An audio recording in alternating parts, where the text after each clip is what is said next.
Chilli পনির খুব সহজ একটা রেসিপি আর খুব অল্প সময়। লাগছে পনির আর ডুমো করে রাখা পেঁয়াজ, কাঁচা লঙ্কা, টমেটো আর লাগছে একটু ক্যাপসিকাম। আমি পনিরটাকে একটু ভেজে নিলাম। ভেজে তুলে নিয়ে সেই তেলের মধ্যে আগে রসুন কুচিগুলোকে ভেজে নেব, তারপরে পেঁয়াজ কুচি। বেশি ভাজবো না, কারণ ক্রাঞ্চি থাকবে, একটু সটে করে নেওয়ার কথা। আমি পেঁয়াজগুলোকে সটে করে নিলাম আর ক্যাপসিকাম, টমেটো দিয়ে দিলাম, এগুলোকে একটু সটে করে নিলাম। তার মধ্যে দিয়ে দিলাম কাঁচা লঙ্কা।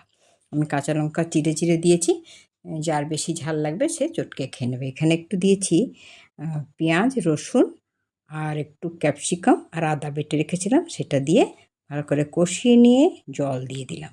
এবার জলটা ভালো করে ফুটে উঠলে তার মধ্যে দিয়ে দিলাম ওই ভেজে রাখা ক্যাপসিকাম, পেঁয়াজ, রসুন সব। তার মধ্যে দিয়ে দিলাম সয়াবিন সস আর টমেটো সস, আর 2-1 দানা চিনিও দিয়েছিলাম, টেস্টটাকে ব্যালেন্স করার জন্য একটু চিনিও দিয়েছিলাম। তারপরে ফুটে উঠলে পনির দিলে ব্যাস।